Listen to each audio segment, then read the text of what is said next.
Oh God, we are truly grateful for this opportunity to gather, to do the things you called us to do, to fight for justice, to fight for truth, and to fight for righteousness.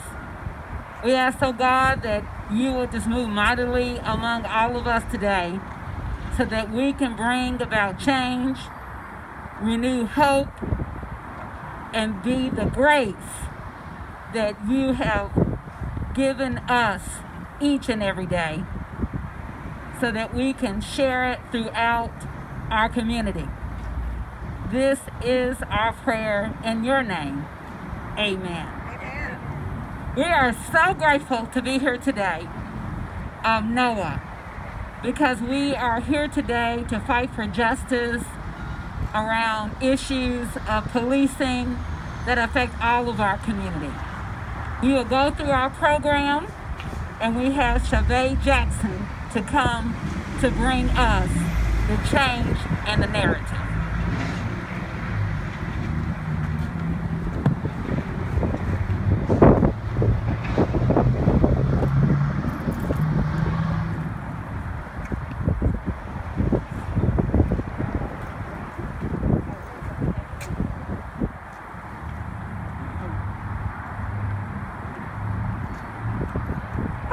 I'm Chavez Jackson, and today I speak to change the narrative.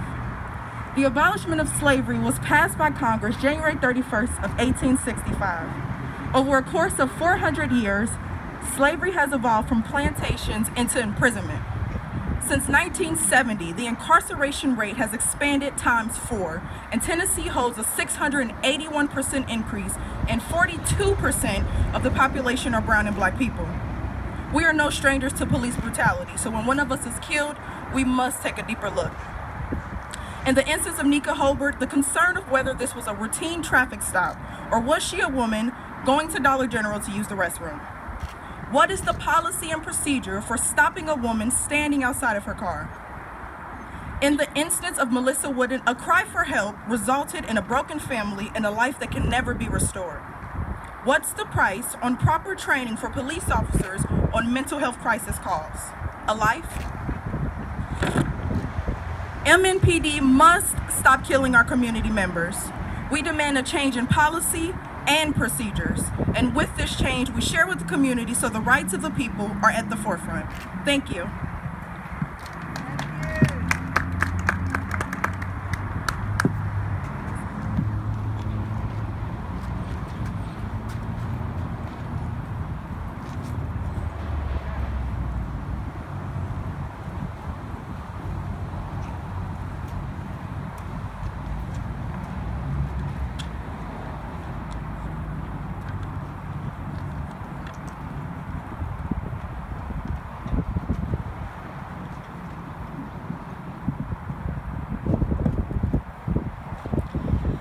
Good afternoon. My name is Greta McLean, and I'm with Silent No Longer Tennessee. I'm on the NOAA's Criminal Justice Task Force, and I was also a police officer here in Nashville for 12 years. Today I'm going to talk about my experience as a police officer and about some of the tactics that we used, at least in my day. It was my experience and the experience of the 4 current and 3 former officers I spoke with over the last 2 days that when making a felony stop, which is a traffic stop of known or suspected felony suspects, there are certain protocols and tactics that should be used. We were taught these in the academy, and we practice them day after day. Those tactics include remaining in or at our patrol cars and giving verbal commands to occupants of the vehicle. If the occupants exited the vehicle, we were supposed to tell them to please remain in the vehicle. Or if for some reason we allowed them to stay out and did not wait for backup, we gave them commands to walk backwards towards us. And then when they got close, we ordered them to the ground, handcuffed them, and explained that we were handcuffing them for our safety, but also for their safety, until we could determine if anyone else was in the vehicle. I And to the best of my recollection, all the officers that I worked with routinely used these practices when performing felony stops. We used them because it protected us and community members. However, during my time at the department, unfortunately, these were not tactics that were being reinforced during in-service or roll call trainings. Approximately 2 weeks out of the academy, my training officer and I received a call of a man who was threatening to commit suicide. We were told that mobile crisis would not be able to respond because they had no one available. This was unfortunately the rule and not the exception.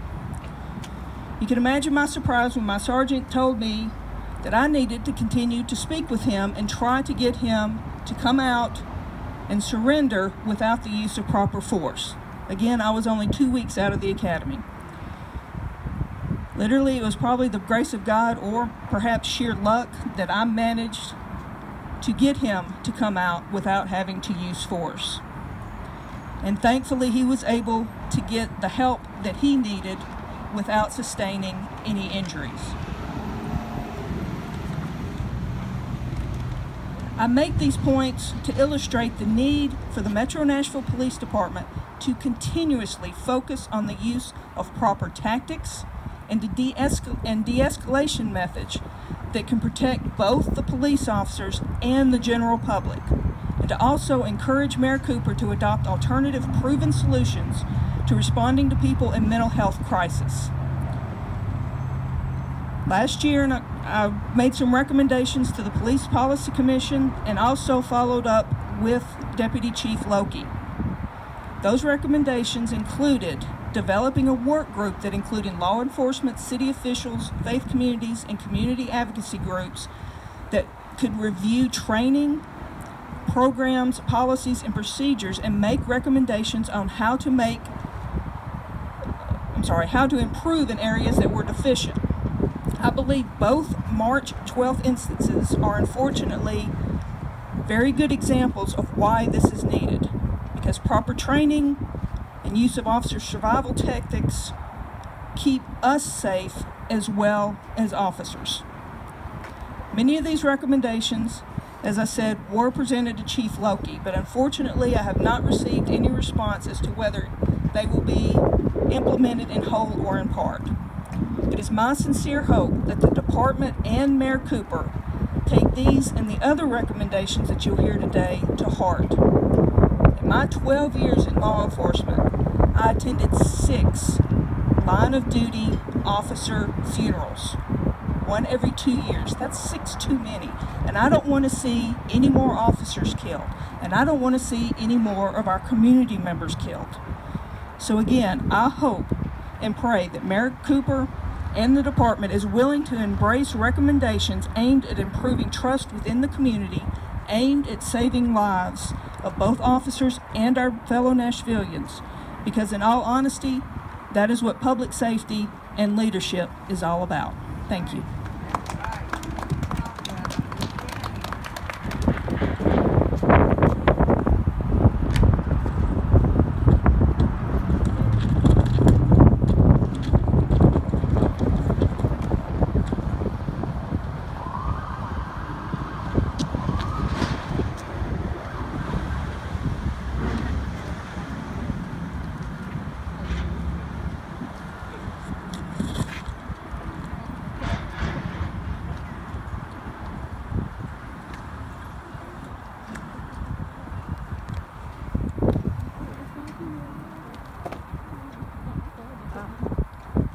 Mask.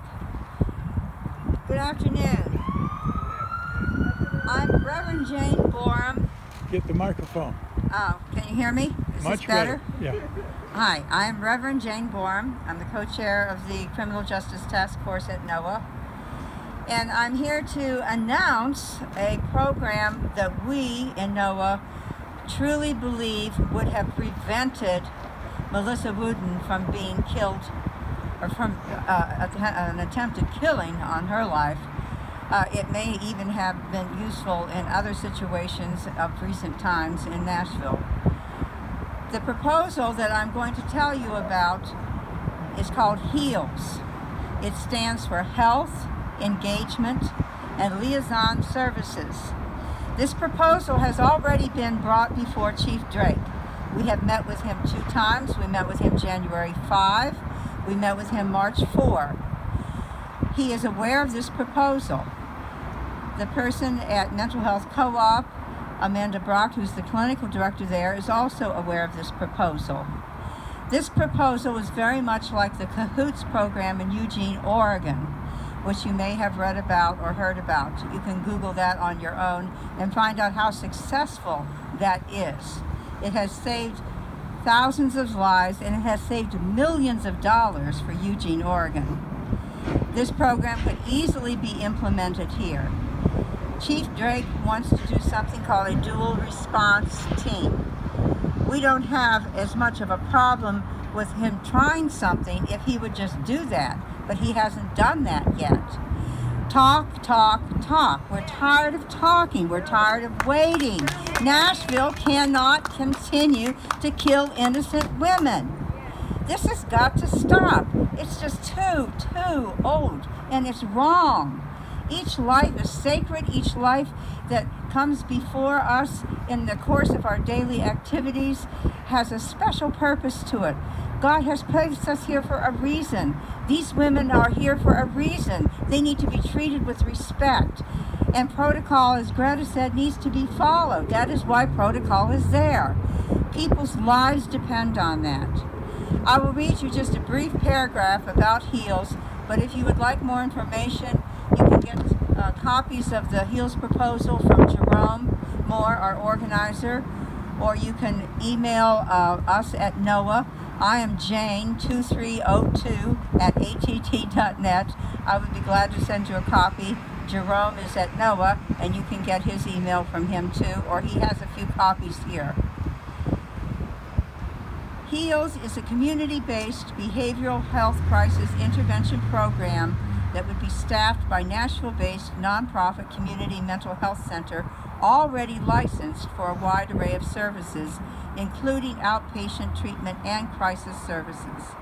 HEALS will support the Metro Police Department in partnership by responding to behavioral health and social services related calls, with specialization in mental health crisis counseling. HEALS personnel may also contact and transport individuals in non-emergency care related situations. The proposal goes on, it has a budget, it's very detailed. I don't see why our mayor, why our chief of police, why city council, why Amanda Brock at the Mental Health Co-op cannot sit down, and why we cannot work out a program like this to prevent any more attempted shootings, any more interventions that go awry. People's lives are just too sacred. We have to have a better way of handling people in a mental health crisis. Thank you.